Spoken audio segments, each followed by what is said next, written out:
And hello and welcome to Media Musings. I just need to check something real quick because despite having to wait for guests, I was also,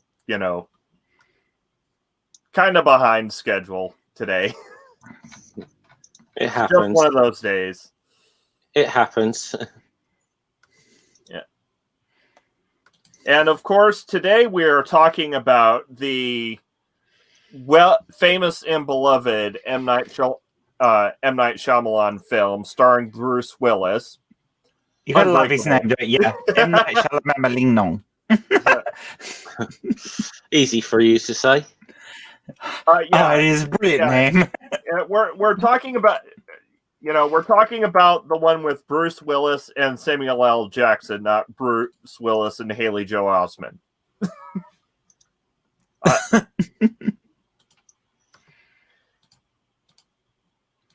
And of course, special thanks to my patrons, Santi the Sane and PJ Smith. Hey. Yep. And of course, hello to anyone who might be lurking in the comments. Or watching in the future. Watching in the feature film. Yeah. Lurking in the comics or watching in the feature film. Yeah. So it is kind of interesting that I had that slip of the tongue, because Unbreakable as a film is essentially a deconstructive critique of the superhero comic genre, which makes it extra interesting, seeing as how it came out before what's generally considered as the dawn of the superhero blockbuster. There had been before, though. I mean, the superhero blockbuster has been a rebirth thing a lot, especially as far as DC were concerned. Yeah, more so than Marvel. Yeah, but so usually the birth, the kind of what's used as the mark. And we have a chaos. Hey, Sam. How are you, hon? Yeah. Oh, you're not working. Oh, sorry.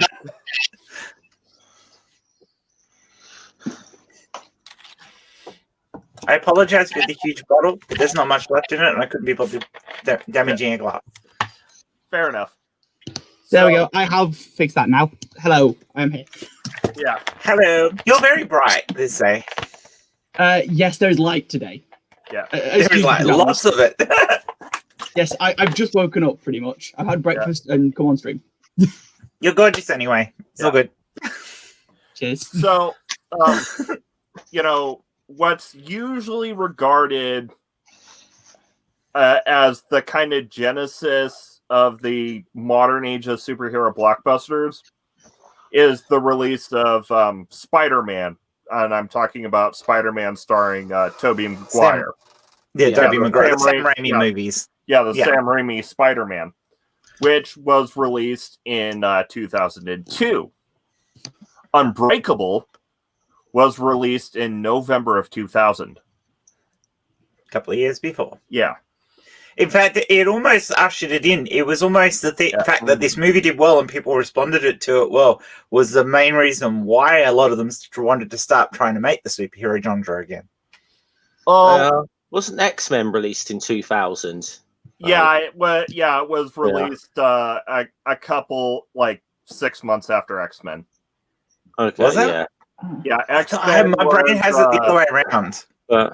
Yeah, X-Men was July of 2000. Unbreakable was November of 2000. Yeah, I mean, I suppose you could possibly argue you had the Batman films of the late 80s and through to the mid 90s, but again, no, that was a sort of a one-off franchise thing. Not much. there weren't, it wasn't a huge thing of big blockbuster superhero films. I mean, there were attempts. There was an attempt with Spawn that didn't really pan out too good, but it took a long time before the studios had a formula that worked. Even if they weren't even if it wasn't the first one, it was the first one that did what it was supposed to. Yeah. Yeah, because even the first X-Men movie was like, aside from the Batman and Superman movies, pretty much a lot of superhero movies was just like, let's make a generic action film, but with people in tights. Yeah. And make it look like a generic action film. People in tights. Like, even the first X-Men movie, it's just kind of, let's make it look like an action film, but it's about the X-Men. So I don't know, I just kind of found it interesting that one of the best, the only movie I will say the Wolverine. Not the Wolverine. Logan. Logan is another deconstructionist take a bit. Logan is brilliant, by the way. Yeah. I gotta say, anyone who's not watched that, that almost reminds me of some old westerns I've seen, but it is great.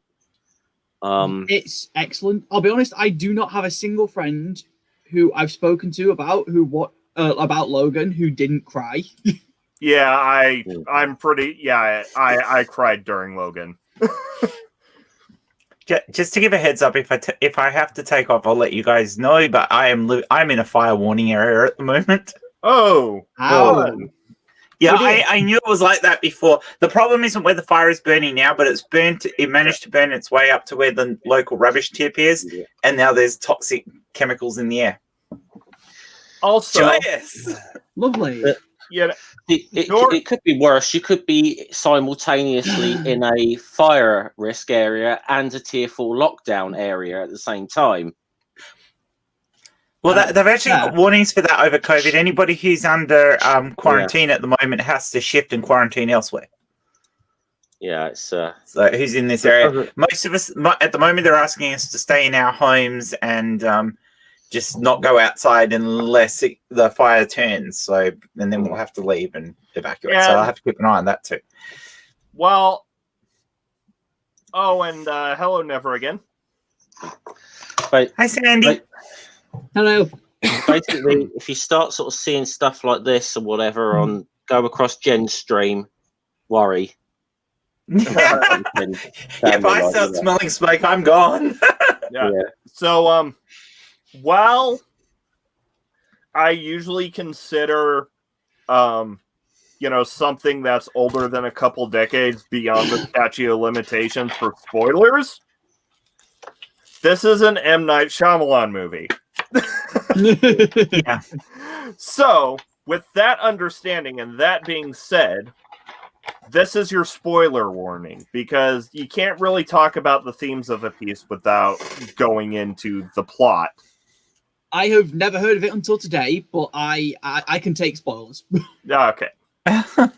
And also, I will say that we won't be covering the pseudo sequel and the actual sequel, Split and Glass, because I haven't seen it.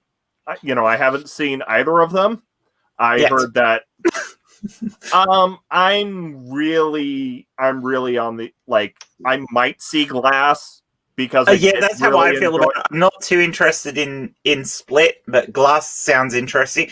Only problem is you really need to see Split to understand the character development to Glass.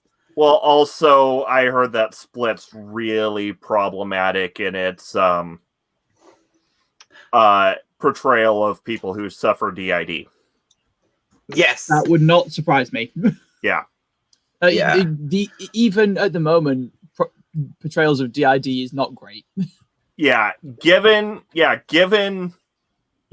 how problematic Split, I've heard Split is, I'm probably not going to watch Split. And from what I've heard, Glass is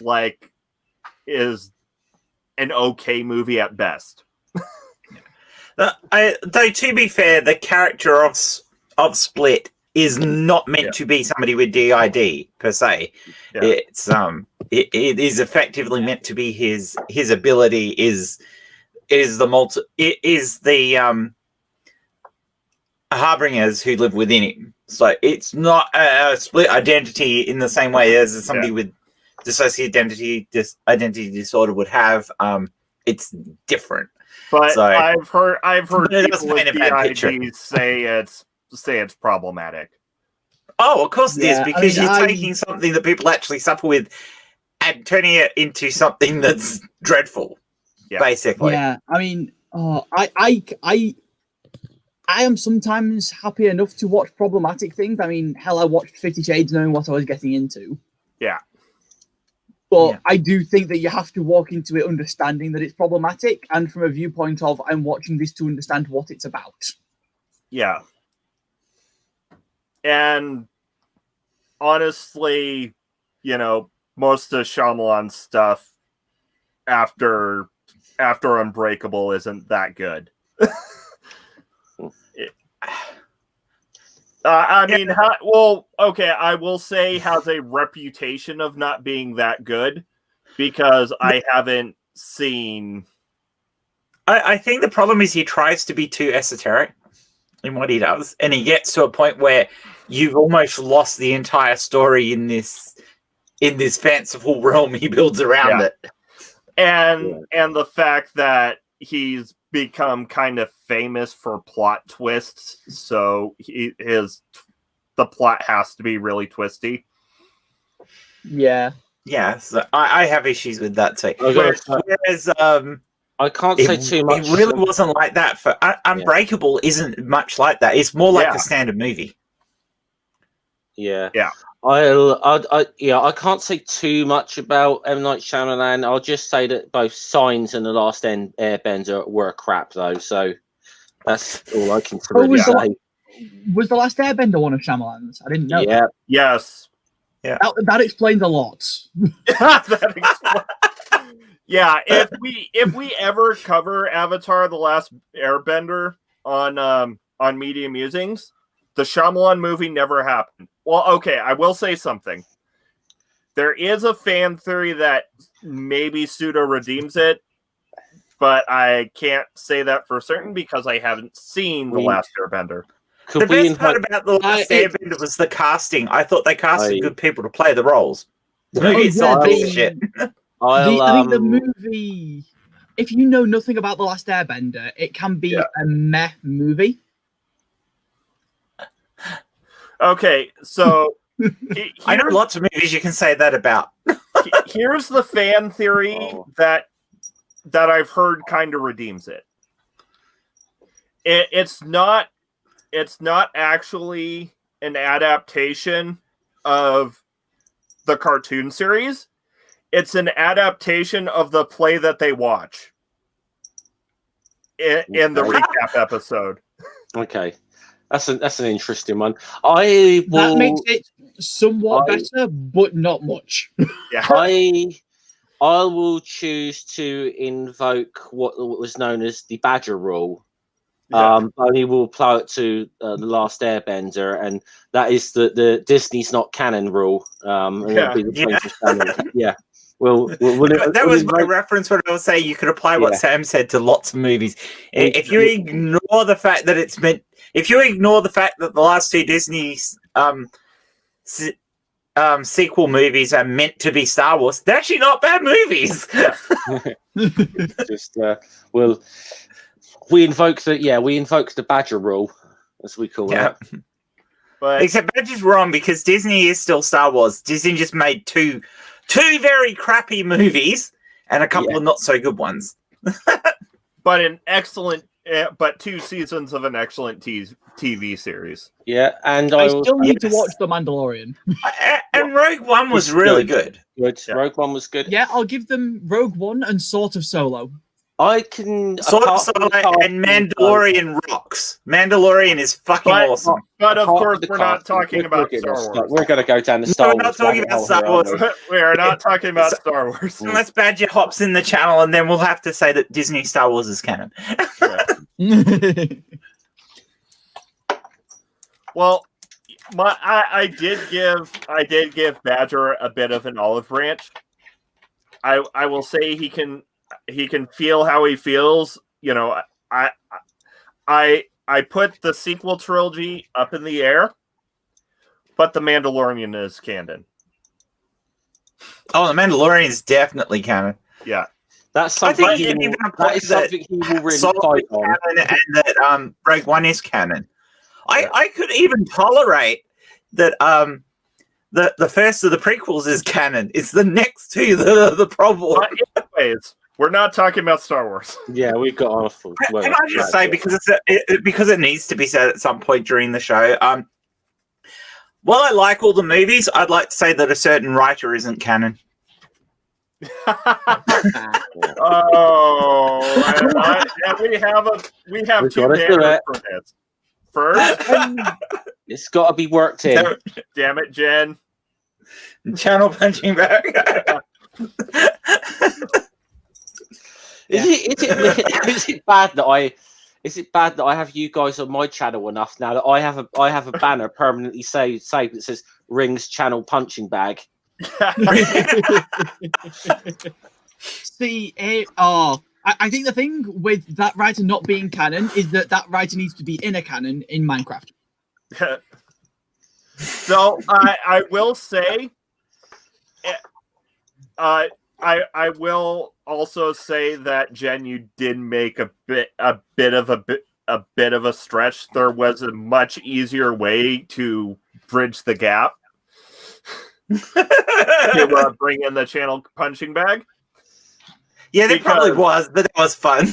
Because both Shyamalan and the punching bag, yeah, have a reputation of being way too full of themselves.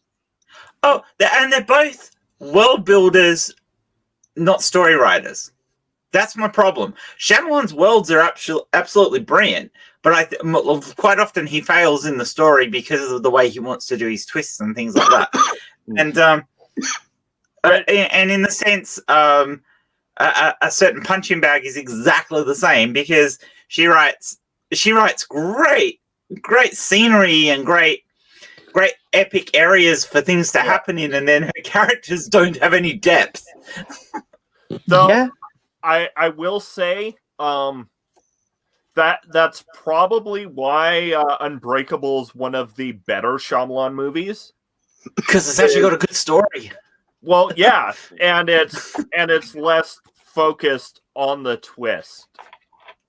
Well, you kind of see it coming in that more so than some. You can definitely see, like, it's one of those twists that's not really a twist because you can see it coming, especially if you've seen the movie before, and it makes total sense. That doesn't make any sense. If you've seen the movie before you could see the twist coming. Yeah. You mean if you've seen movies like it before, you can see the twist coming? Yeah.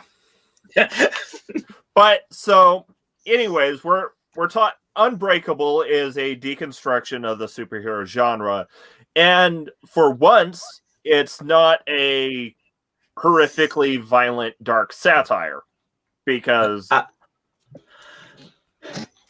unlike Split, or unlike Watchmen. or The Boys. Yes. Oh, Watchmen's good though. Yeah, Watchmen is awesome. Watchmen is good, but I think the thing is, I guess what Ring's saying is, they also kind of spawns a lot of imitators of people trying to do very dark kind of deconstructions of the superhero comic. I think Alan Moore did something that was so successful that I think it had a few imitators.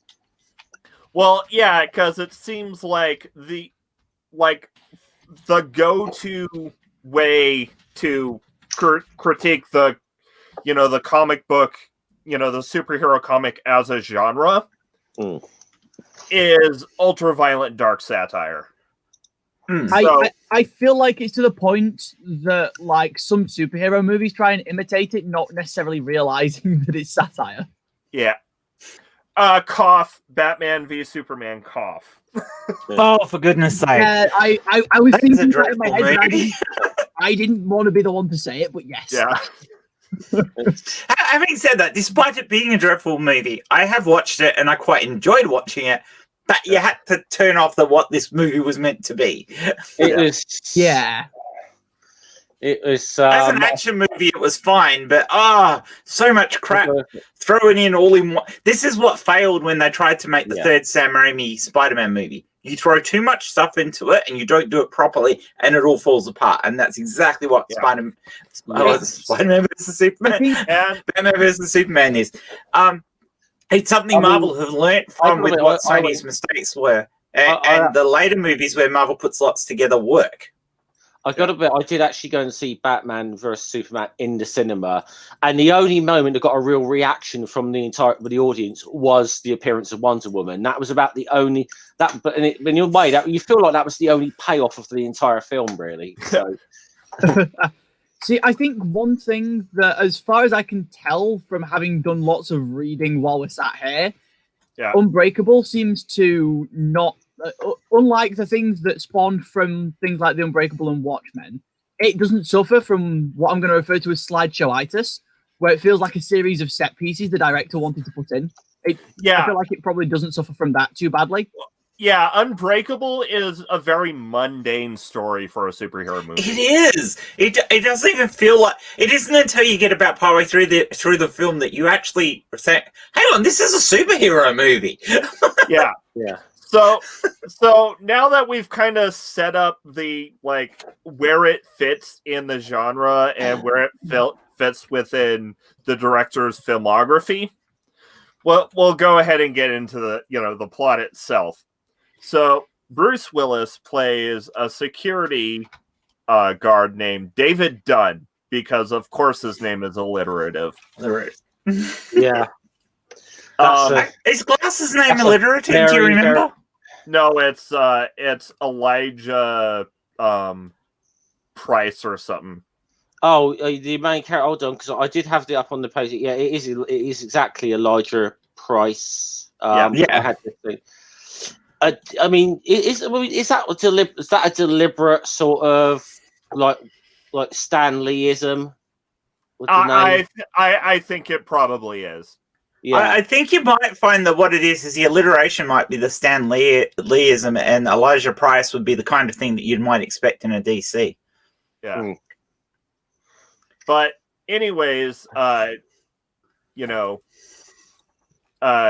Dunn is the only survivor of a horrific train crash that kills every passenger on board except for him, and he doesn't have a scratch. And so the first 10-15 minutes of the movie is basically him, dealing with the trauma of having gone through a, horrific train crash. Wasn't he he was trying to protect a little girl when it was happening, and she died and he lived. Yeah. Well, everyone in the crash died. Everyone in the crash died except him, but he was particularly trying to protect this kid. And she still died and he lived. And then he meets Elijah Price, who owns an art gallery where he exhibits comic book art. Comic book art. As framed pieces of art like you would a painting. And Elijah starts, talking to him about this theory where he thinks comics in his point of view, comics stem from the same human source that ancient mythology did.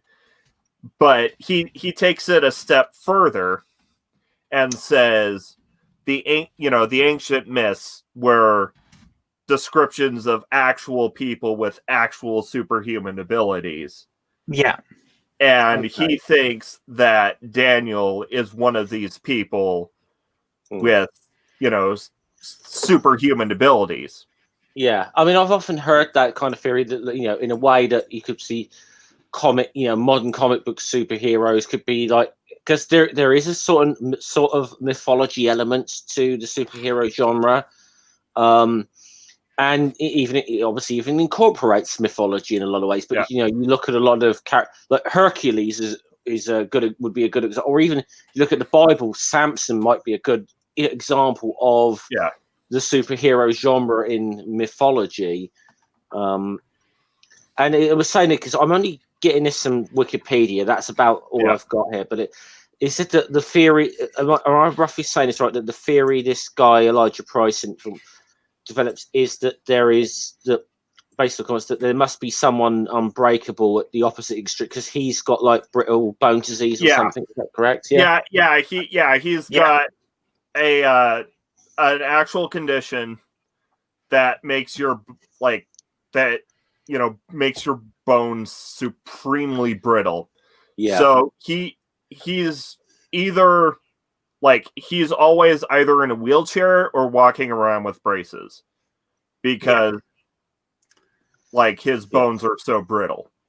But the side effect of that his plus side to his bone brittleness is he's incredibly intelligent. Yeah, and super villain levels of intelligence. And of course, it's a real condition. I think it's called osteogenesis imperfecta or something. Bone disease. And because he's had this condition all his life, he spent a lot of time, in casts, reading comic books. So he's, become obsessed with comic books as, the modern mythology, which I kind of ascribe to the idea that comic books are basically what we would call modern mythology. That's definitely an analysis I wouldn't disagree with at all. With that. I feel like within the premise of the film, looking at it from my perspective, it's just kind of mythic literalism. Yeah. But I do think that comics have a lot in common with myths. Yeah. In that they convey cultural ideas that are not just a scholarly thing. That, mundane people interact with. Yeah. The closest thing that we'd have to a living modern mythology would probably be, the superhero comic, which means that you also have to make peace with the fact that our what the closest thing we have in the modern day to a living mythology is A, heavily commodified, and B, if you saw near the end of last season, born of strict censorship. Yes, pretty much. We refer you back to I forget the episode, but it's only a few weeks ago. Yeah, we talked about that. What was the act called? I can't remember. Not the act. Well, it was the organization called the Comics Code Authority. Yeah, that's it. Thank you. But so, Dunn, starts to believe, starts to believe Elijah Price and goes out and, to stop a home invasion and gets knocked, and in the course of this fight where he's, trying to do the superhero thing, basically just in a poncho or a hoodie. Yeah. But it's very, it's almost very early Spider-Man before he figures out that before he takes on the mantle of being Spider-Man, where he's You know, where he's trying to do the wrestling thing and or like Punisher or like Batman Year One. You know, before he actually dons the cowl, it's just him in a ski mask. You know, just Bruce Wayne. Which is the same thing they did during the Netflix's Daredevil. Yeah. The whole first season, he's not really in his Daredevil costume. He's just a guy with a balaclava on. Yeah. But he gets knocked into a pool and almost drowns. And he realizes, and he thinks, oh, I can't be a superhero because I almost drowned and I'm not actually invincible. And he discloses this to Elijah and, goes after him for, making him believe this crazy nonsense. And Elijah goes into a bit of a funk. And then, but has an epiphany in the comic shop. In a comic shop where he realizes that, because Daniel Dunn's bone and other tissues are so dense, obviously that being in water must be his weakness. And he explains to Daniel that every superhero has a weakness. Being in water is yours. And then it starts to be kind of turn into a more superhero-ish, but more superhero-ish story when Mr. Dunn realizes that if he touches someone, he can see the worst thing that they did. Essentially, it's so Amiga Nuts, no. We are not doing Split and Glass because I have not seen them. And also Split is problematic. Problematic. Next week, actually, we will be talking about another action movie. And we will be talking about a masterpiece of the action genre. We will be talking about John Wick. Ooh, nice. Cool. Yeah. Well, all of them, including the new one, because does that mean I've got to go and watch it? I haven't seen it yet. Yeah, I think next week we'll be talking mostly about the first movie, but we'll also be touching briefly on the other two. Okay. Because there's a lot you can say about John Wick. Like it's brilliant. Yeah. But we'll save that for next week. Well, like I said, I said it last week and I said it again this week. It's a masterpiece of the action genre. And next week I'll be defending my stance. But anyways, so he realizes, that he can see the worst thing that someone's done by touching him. Yeah. And then and of course here comes the twist is he makes skin-to-skin contact with Elijah Price, who who was also going by the name Mr. Glass, because that's what the kids called him because of his brittle bones. And he's effectively the bad guy. Yeah. So he sees that that Elijah caused the train wreck, that he was the only survivor, and not only that, but he had caused a bunch of other disasters, basically trying to find someone like Daniel Dunn.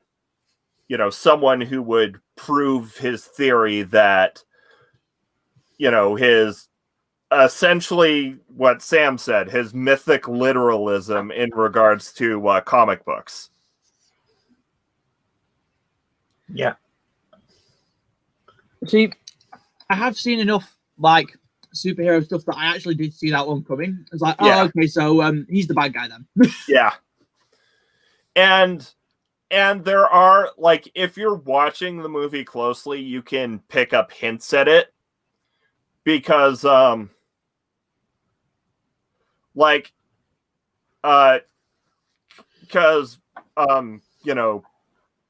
Elijah does have several speeches where he's talking, where he's explaining the concepts of comics as literature to Dunn and also the audience.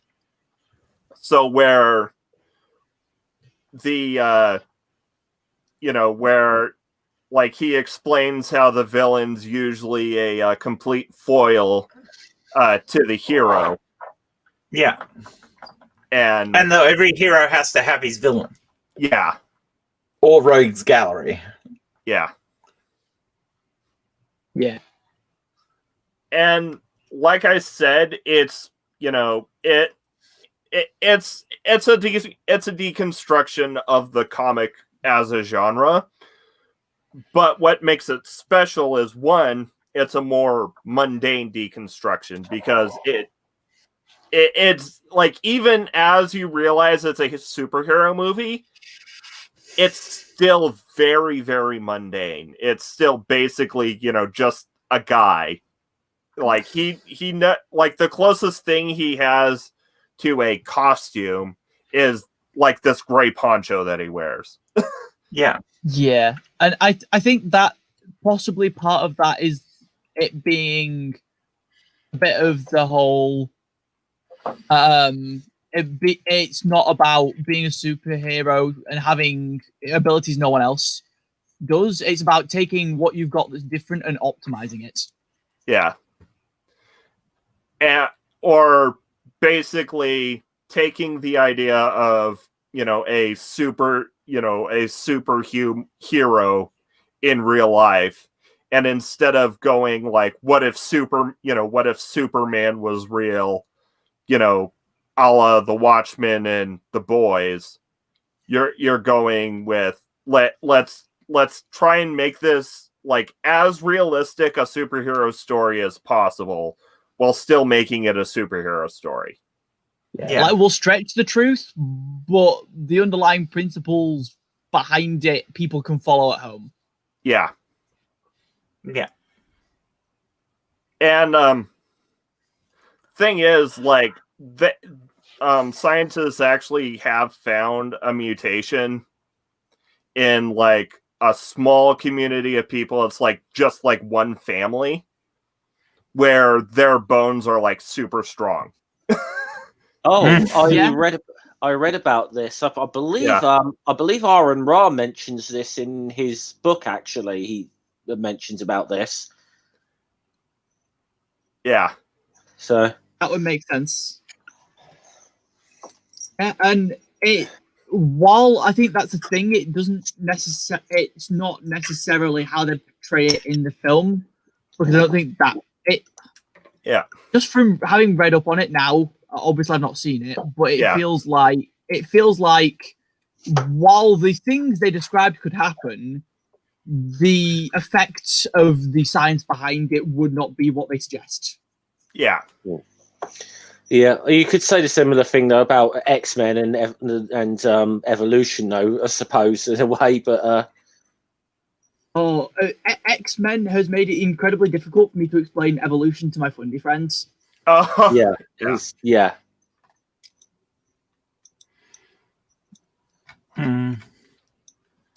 Because I don't get it.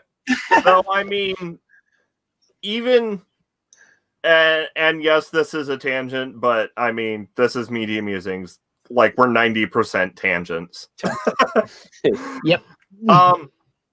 Even in regards to the X-Men, they're not actual what humans would evolve like even in Marvel canon, they're not actually what humans would potentially evolve into. The reason that the mutants exist is because the Kree tinkered with our, genome like several thousand, like back in the Stone Age. Yeah. And made the Inhumans and essentially basically implanted what would become the X gene and what allows certain people to either be born mutants or gain superpowers from your generic comic book accident. Yeah. Yeah. Mm. Oh yeah, because they've basically implied that Spider-Man is technically an X-Man, haven't they? Sort of. Technically, Spider-Man, I think a mutant. You could argue. But Spider-Man's also different because there's the Spider God, isn't there, as well? But then you could also sort of say that the Hulk is a mutant born of effects of radiation as well. The Hulk. Yeah. So heroes like Spider-Man, Spider-Man's an iffy case because there is that potential mystical totemic aspect. Yes. Which was introduced recently, and I kind of dig. Yeah, oh god, that's going to bug me now. No pun intended. The thing is that it's there is as much as we can debate about it in the comics, a lot of people are probably technically X-Men in different places. In fact, if memory serves, Black Panther is actually an X-Man. I don't remember him being it, but it's possible. I haven't. I'm trying to remember what it was now. Oh no, that was it. It was he teamed up with the X-Men and was kind of pseudo adopted into them temporarily at one point. Yeah. Well, the X-Men have had a few non-mutant members. Mm. Like occasionally you'll get a token non-mutant on the team. It's a simple. I mean, you get into like superhero teams in comic books. I mean, they pretty much. It's almost at the point where every single superhero has been part of every single super team kind of thing at some point or another. It's got to that stage now. That tends to happen, especially when the superhero movies are so big that they just get redone, rehashed, and rebooted all the time. Yeah. Oh, and actually, Amiga Nuts is mentioning another brilliant deconstructive. The Incredibles. Yes. Mm. Yeah. Sorry. Now I remember. It's far out. Stupid computer. It's the Great Weaver is the god that creates the web of life that is the source of all the totem powers that provide all the different Spider-Men across the multiverse with their abilities. Yeah. Yeah. Basically, Spider-Men are considered avatars of the Great Weaver. Which, I mean, not that any of them know that, apart from Peter Parker. Yeah.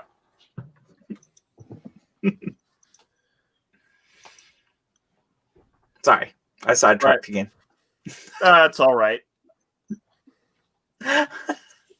But, so yeah, okay. Brain. Not doing the brain thing.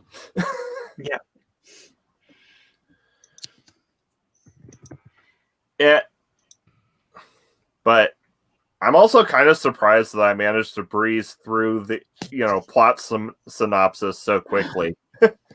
Because it is a fairly simple plot, but it spells out well in the movie. Well, I don't think we're ruining the movie for people to go and watch it by going over the plot, because there's a lot more depth into it. Unlike most M Night Shyamalan movies, which is all about the twist, this actually has plot.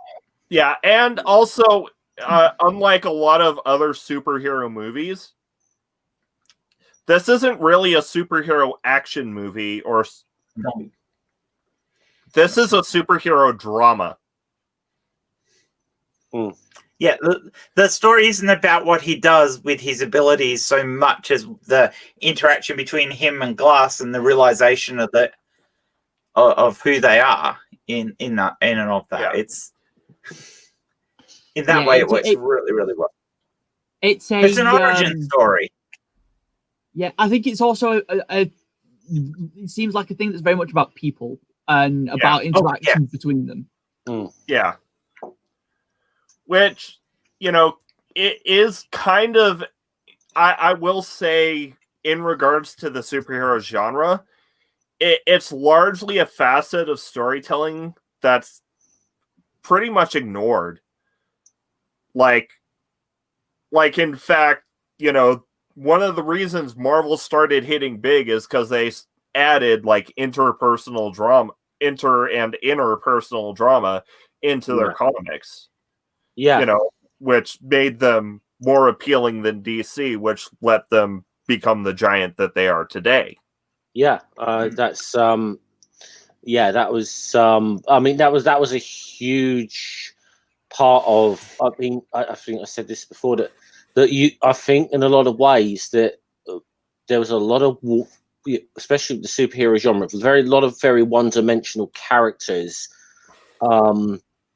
and when you get to sort of Marvel breakout era, that's gone. It is. There are. It's sort of it was a gradual process, obviously. Yeah. But the fact you had these characters that had issues. I mean, Spider-Man's a good example. Yeah, Spider-Man and his perpetual guilt. Yeah, perpetual guilt, and it is in a lot of ways, Peter Parker is the appeal, not really Spider-Man himself. Yeah. Peter Parker is the character you can relate to this character because he is, he is driven by his guilt, and and he has, and he's one of the first sort of characters that. He gains his life's a bit of a mess. He gains these superpowers. His life's even more of a mess. Yeah, because of it. And I think the important thing as well is that when they get into fights and shit, they are still the person they are in day-to-day life, wearing a mask, as opposed to when they put on the mask, becoming this fighting drone you see in a lot of genres and in a lot of even superhero films and shit. Like, once Batman dons the mask, he is Batman now. But when Peter Parker puts on his Spider-Man costume, he's still Peter Parker. You just don't necessarily know that. Yeah. Or, or the Fantastic Four, they act like a family. They squabble like a family. Yeah. But even the bit, the injection of interhuman and interpersonal drama that was put into the genre, with the rise of Marvel is kind of like still too little in my opinion, because like I said, when we get to critique on the pieces of the genre that critique on it, usually we get bucking against the CCA Silver Age, where we get the super ultra dark, gritty, ultra violent, dark satire. I feel like Marvel thinks that fart jokes are a character trait. It is one of my things with them. But like and I guess that's why I'm such a big fan of, one, Unbreakable, because it doesn't necessarily do that, and two, the work of Kurt Busiek, which once I get guests who have read The Tarnished Angel and Confessions, we will be covering Astro City on this channel. But Kurt Busiek does a lot of work critiquing the comic genre, but and deconstructing it, but he does it from a different angle. Like, for instance, Astro City it's a city full of superheroes, but none of the stories are really about the superheroes. At best, you'll get like a B-tier superhero sidekick, or like a down on his luck, a down on his luck ex supervillain who's just gotten out of prison and is trying to go straight. Yeah. There are more personal stories. It's just, it's in a setting where there are superheroes, or Marvel's is basically from the creation of Captain America all the way to the death of Gwen Stacy, seen through the eyes of your normal news reporter. So we're, it's basically, it's the story of the, rise of the Marvel Age of superheroes through the eyes of a photojournalist. Or another one is Superman Red Son. Son spelled S-O-N. Where it's, what if Superman's rocket landed in Soviet Russia? Yeah, that is generally, a lot of people would say that is the best Superman comic ever, is Red Son. That seems to be quite a widely held opinion. It's not one I can really argue with, I must admit. Yeah. It's not a bad story as far as Superman stories go. I think there are other really good ones, though. I do know. I know Chris is obviously Chris. He is an incredible fan of that. That is one of his all-time favorites. I know that. You were going to say something, Sam? Yeah, I feel like quite often deconstructions end up being really quite popular because people enjoy the fresh takes. And like deconstructions, I think literally the only problem with deconstructions I found, if they're decently done, is when other things try and imitate them and don't realize it was irony. Yeah. Or when they start taking themselves too seriously, like Warhammer. Yeah. Well, and I mean, there are, satirical deconstructions where, we're going to take this off its pedestal. And then there's the, other deconstructions where we're going to take this apart a little bit to show you what makes it tick. Yeah. Because I will say, especially Astro City, in the fact that it doesn't actually focus on the superheroes, aspect of the genre, I will say Astro City is deconstructionist. But it's not really, it's not something like, Watchmen or The Dark Knight, where it's not traditional deconstruction. Yeah. It's funny because I think when you reach the point where you can have traditional deconstruction, that things get a bit weird. Yeah. Yeah. Or like, another example, The Incredibles I'd say The Incredibles is a bit of a deconstruction. I can see that. Yeah. I mean, I almost in a way, I mean, when it comes to sort of like, I wouldn't necessarily call it deconstruction, but certainly when it comes to sort of satirizing that on comics, I wonder how much Deadpool would actually play into that, because it's weird because he is part of the whole main comic things, but it does seem that, Deadpool is a character, is a satire on the genre. I feel like Deadpool is a deconstructionist take, but Gwenpool is a very deconstructionist take. Yeah. That was the whole point of the spot. Gwenpool, yeah. But I mean that was all sort of linked out of what they did with the Spider-Verse and the What Ifs, going into the whole thing of doing the Deadpool version of that. Yeah. Well, if I remember right, Gwenpool's deal is she's like from the real world, and was a comic nerd in the real world. So she's got no superpowers. She just has an encyclopedic knowledge of all the superhero tropes and how the universe works. Oh yeah, and like she will like sell weapons to Hydra and shit, and just go, "Oh, it's fine. The Avengers will sort it out next issue." Yeah. It's yeah. I mean, it's. I mean, you consider, like you said, I mentioned Deadpool, which, considering in a sense, that the way the character was originally pitched as I can't remember who actually, I forget the name of the author who actually came up with Deadpool. He was describing the character, and the more and more he described his character, someone said, "Sounds just like Deathstroke out of DC." Yeah. I think that's how it started. That is exactly how it started. Yeah.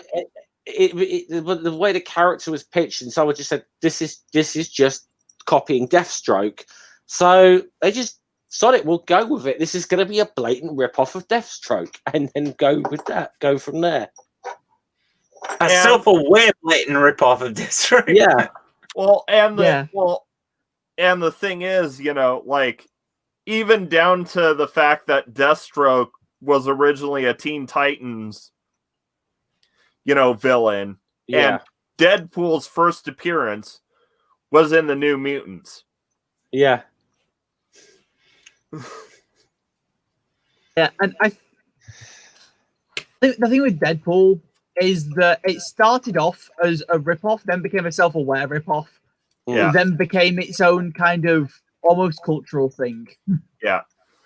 It was. I mean, it was more or less because I think it was a series and a character that was pretty much handed off at one point, and they weren't really interested in doing anything. So I just think the writers started, I don't know, basically, for lack of a better term, jacking off with the character. Yeah. Mentally masturbating with the character.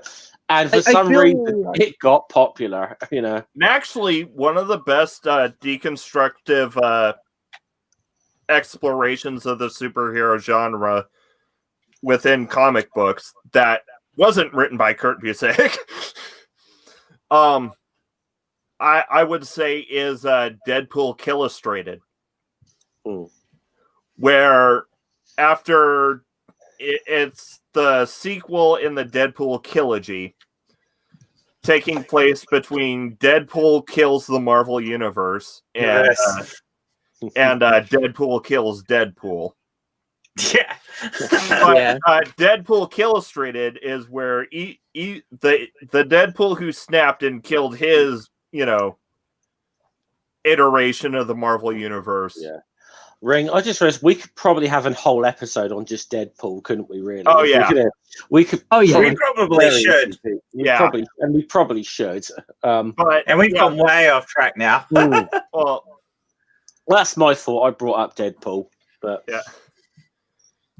Well, I mean, technically, this is still on topic because we're talking about deconstructive exploration of comics as a media. Yeah.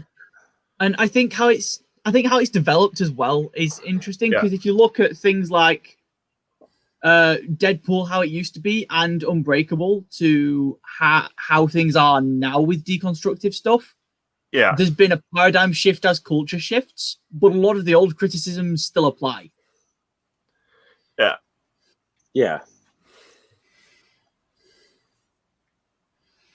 But so if you've seen,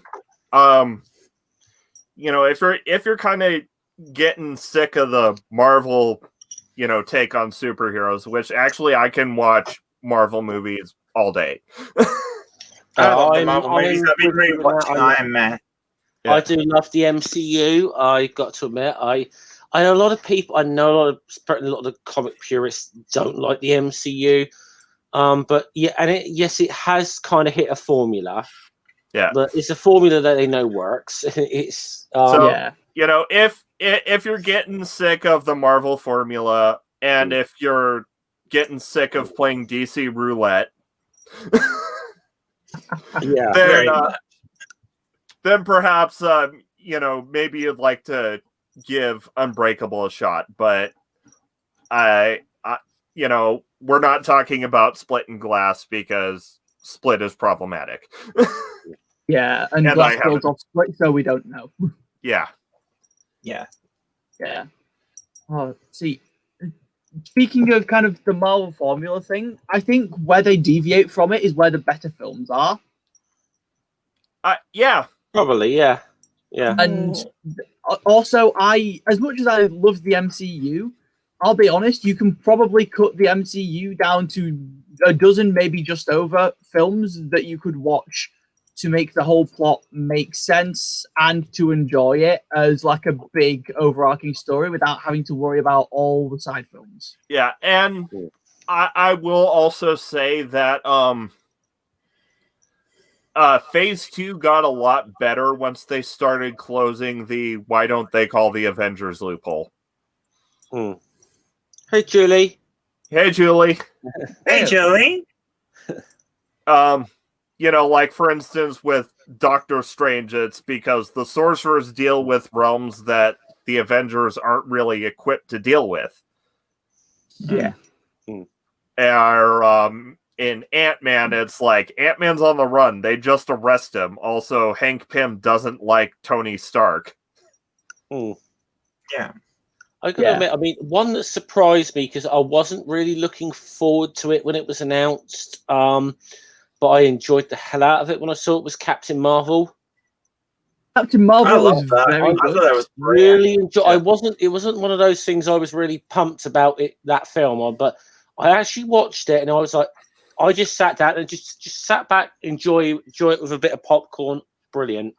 I don't think any of the criticisms of that movie were justified, to be perfectly honest. I can think of other criticisms that I'd have of it, but none of the ones that were the main ones that were being spouted. In a way, you could argue that it did deviate a little bit from the formula because it was a little sorry. Maybe it was a little difficult to tell what was going on with the flashbacks and everything going on to begin with. And I mean, okay, if you're familiar with the comics, you've probably got an idea where it's going, but it sort of played with that with all the different flashbacks. So you're trying to figure out what's going on with his character, and then when it all falls into place, then it's like it's great, just Marvel popcorn stuff, Yeah, I mean, I think that a lot of the criticisms of it sound like people didn't really watch the film because there are a lot of the criticisms I expected to walk away with. Yeah. And it's like I didn't walk away with those criticisms at all. I walked away with criticisms like too much shaky cam. Yeah. And I also really liked how the twist as to who the real villains are in Captain Marvel. Yeah.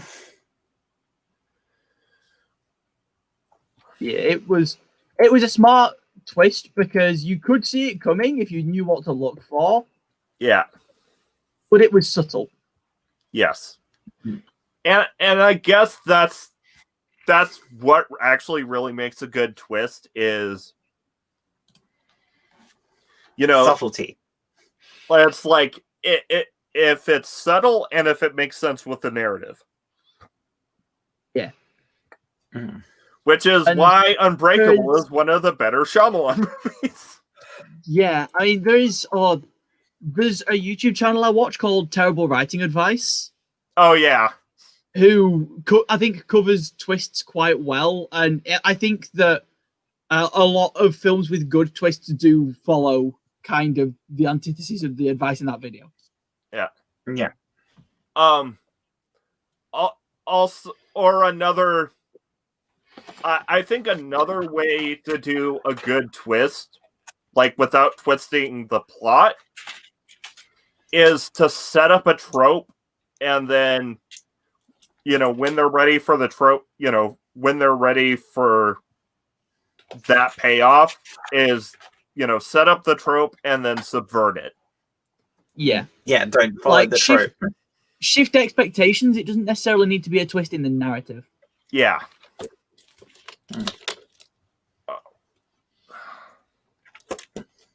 Yeah, I feel like have the butler be the superhero and not the rich dude.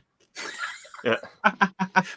I feel like things like if you had like someone who is obviously the supervillain, having it to, and this is just a twist that me and one of my partners came up with the other day.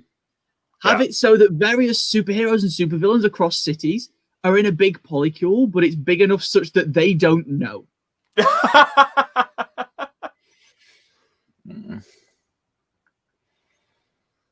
That's kind of that's interesting. Because like some of the Spider-Man villains know who Spider-Man is. Yeah. But if they were dating someone who was dating someone who was dating Spider-Man, then they'd never really come into contact with him. Oh, speaking of which, that reminds me of an interesting subtle subtle piece of possible representation that they put into Spider-Man Into the Spider-Verse. So yeah, the Spider-Verse version of Aunt May is very likely bisexual. Oh yes, that felt like obvious. That was like this is one of the most queer-coded characters. Yeah, well, like, as much as Captain Marvel is queer-coded. Yeah, but because the thing is, one, Aunt May has a history of having a, on and off again relationship with Dr. Octopus. Two,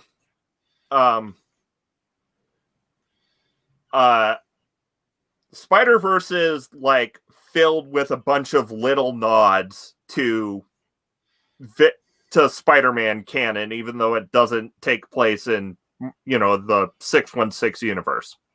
Yeah. Yeah. Three, if you've seen Spider-Verse, Dr. Octopus is a woman and who blatantly says that only her friends call her Liv. When the Sinister Six breaks into Aunt May's house, Aunt May sighs and says, "Oh, great, it's Liv."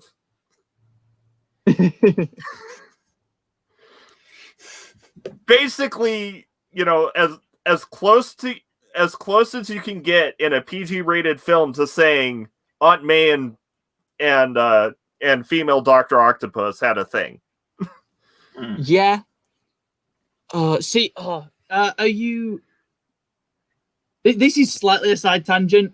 Yeah. But have you guys seen the New Warriors stuff being revealed? No.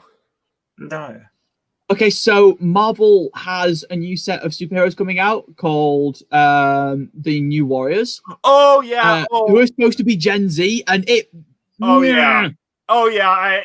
Now that you brought it up, I'm remembering. The fact that they have Gen Z, who their superhero names include things like Screen Time, Snowflake, Safe Space. Yeah.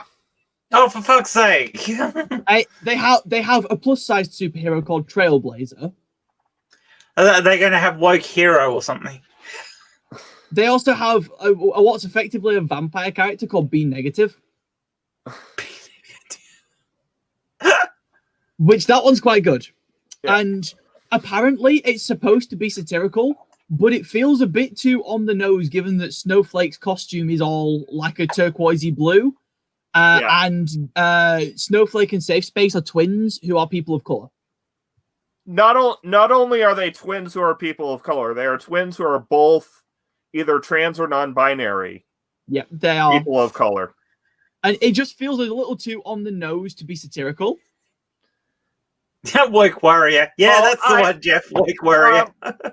I think it's basically like a conservative, a conservative's idea of satire. Yeah, and it as much as Marvel is usually relatively progressive, it frustrates me, especially Screen Time. Yeah. Especially because the reason he has his powers is experimental internet gas. What? Yes. Okay, now I'm going to have to read about this now because it sounds absolutely dreadful. It's reading it is like a trip. I wouldn't read this when high because I just pissed myself off.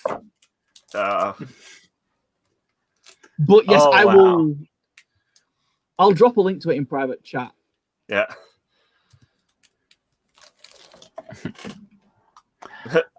Sounds like a Frank terrible. Miller kind of thing.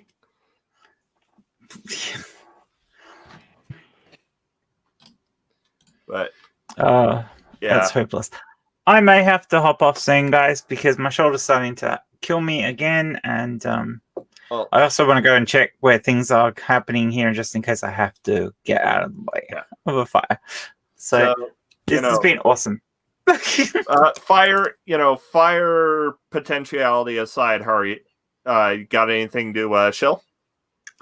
There'll be a stream on Friday with Will and I. We're going to do another What the Fuck show. This time it's going to be about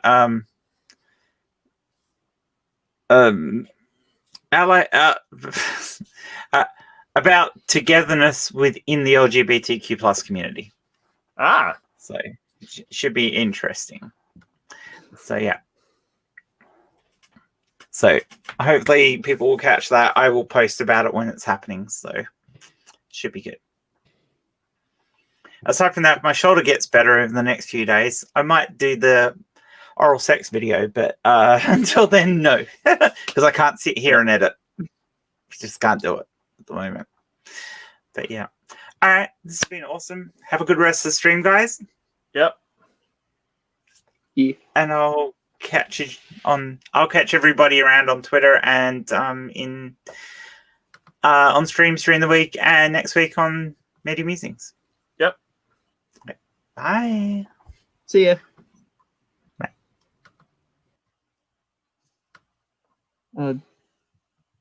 Yeah. Well, on the other hand, I guess we can. I guess we can say at least those new superheroes aren't as bad as Kent Hovind. Yeah. Or though, that would be an interesting topic. Is like when you try and make a superhero and it just goes completely wrong. Yeah. I feel like a lot of things have been like that, but this is probably an example of where it's going to happen again. Yeah. Because it does feel like, like old conservatives trying to make fun of the current zeitgeist. Yeah, I mean, the fact that Screen Time is a meme-obsessed teen whose brain became connected to the internet. Yeah.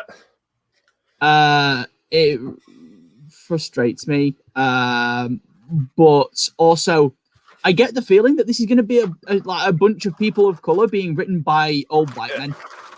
Yeah. And also, but because my brain also flashed to Bible Man. Yes.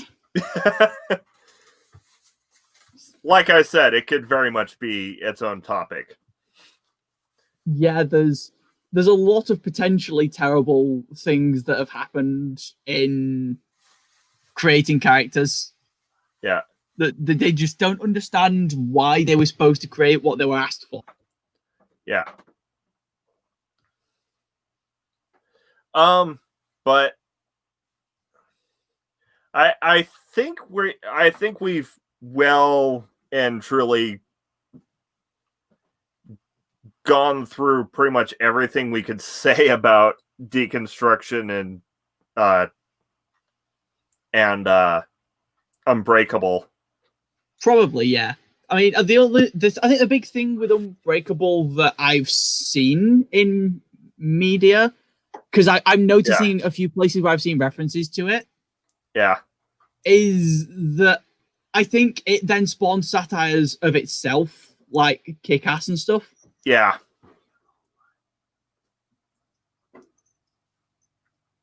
Any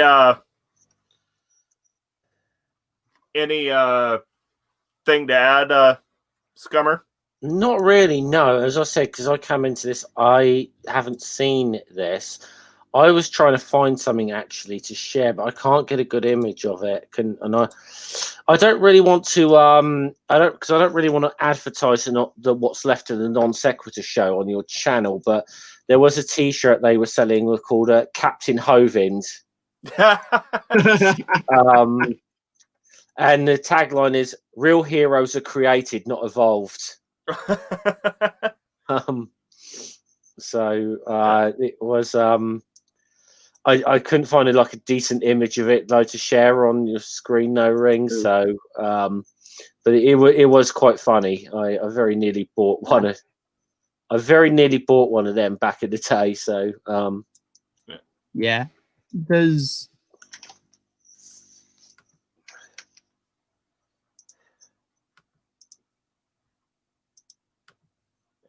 Hold on, I'm just trying to do things. No worries. Yeah. I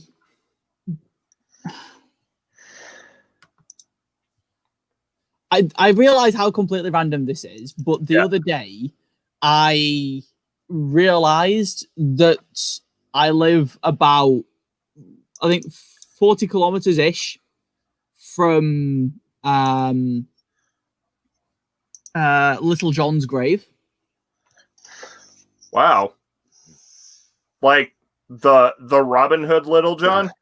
Yeah. Okay. And hold on, I'm gonna,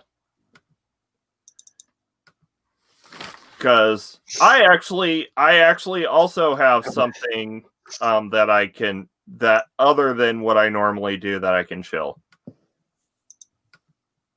I'm gonna try and see if this works. If not, I'll make a workaround. But Ring, I've just added something. It's probably not a very good. It's probably not a very good picture. It's about the best as I can do with it. But this is what I was talking about. But let's see. Yeah.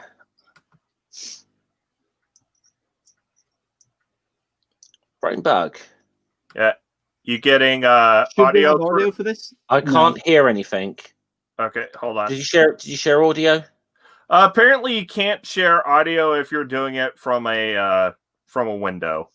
Okay. So I'm gonna have to. Normally works off a Chrome tab or something. But... Yeah. Yeah. Heroes don't evolve; they're created. Captain Hovind.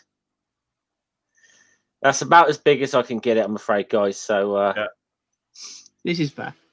Yeah, so that is honestly the best I can do with it. I'll get rid of it now. But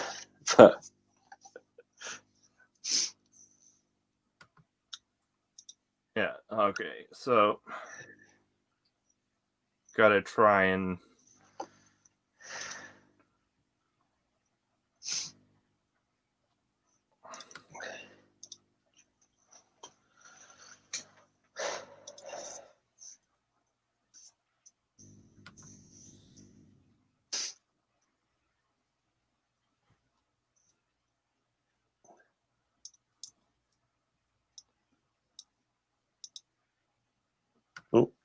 But yeah, sorry, Sam, do you have anything coming up? I have something that came out a couple of days ago. I released a new video on minority identities, which I'm quite pleased with how it turned out. Yeah.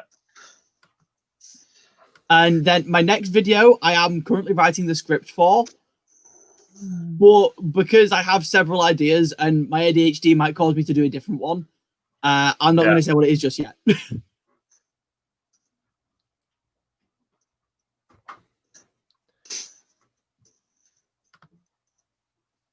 Yeah. And then besides that, I think I mentioned this probably quite a lot recently, but my artist is doing commissions at the moment, and their social media stuff is in the description of each of my videos.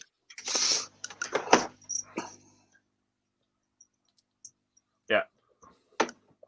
And Jeff, you got anything interesting coming up?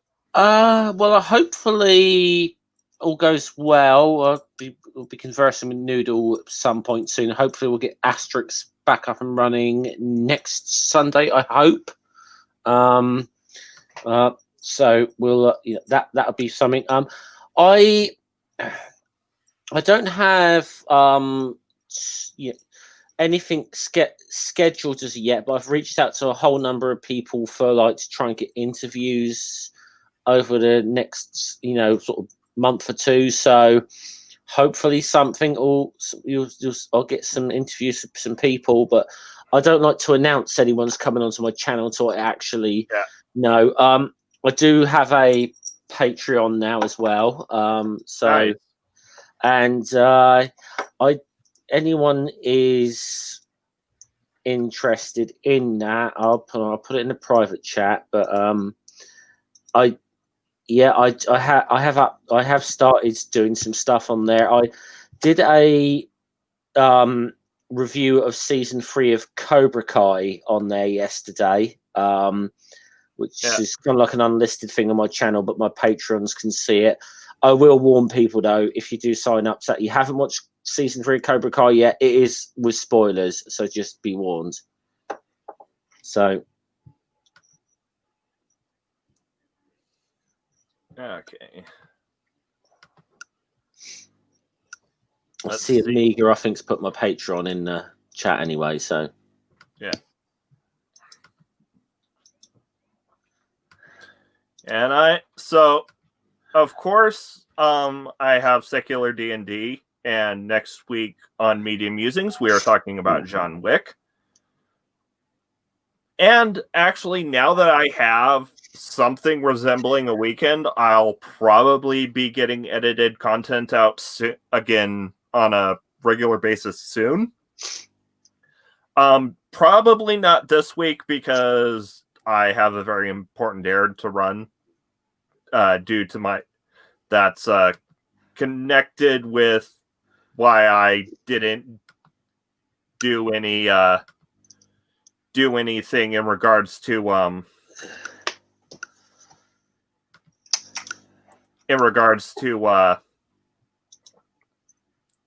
anything streaming that time I took the hiatus around Christmas. But I should, and first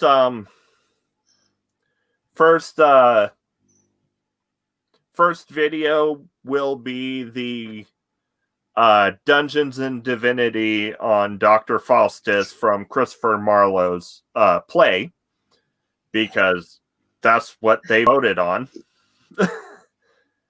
But also, I will say Secular D&D may be late coming next week, because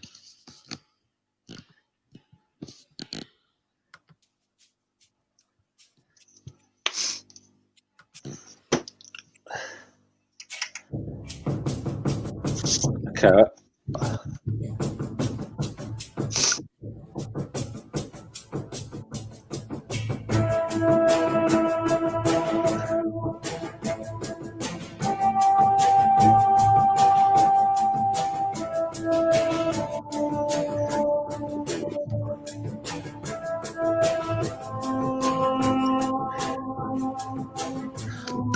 Where's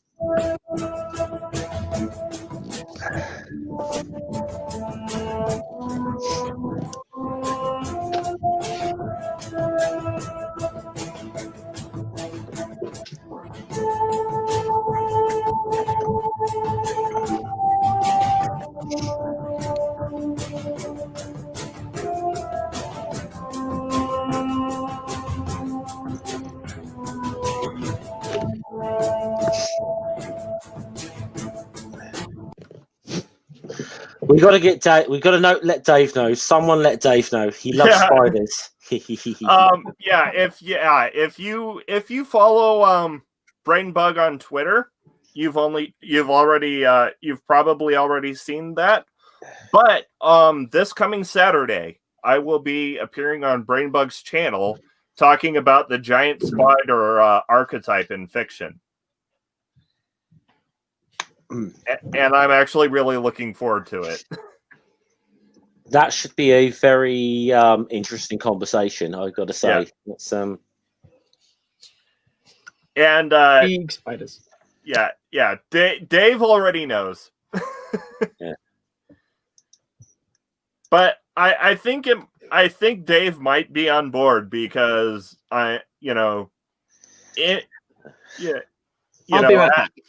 As a little bit of a taste, in regards to their portrayal in media, giant spiders are usually evil.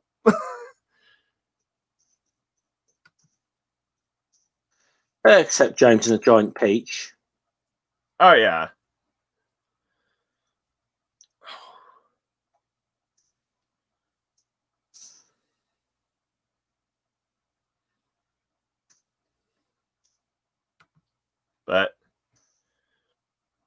And of course, I also have a Patreon and a Teespring. And once again, thank you to my two patrons, Santi the Sane and PJ Smith. PJ is one of my patrons as well, so yeah, we nothing but love for PJ. And I will say, because I paused my Patreon during my hiatus, money won't there won't be any bills from Patreon or from my Patreon until like February. And with that, I think we'll go ahead and move on to taglines. Sam? Have a day, and remember, communication is key. Have a good 2021, everyone, and may all of your stains be large ones. Oh, wow. And remember, indoctrination is a hell of a selfie stick, so don't choke on it.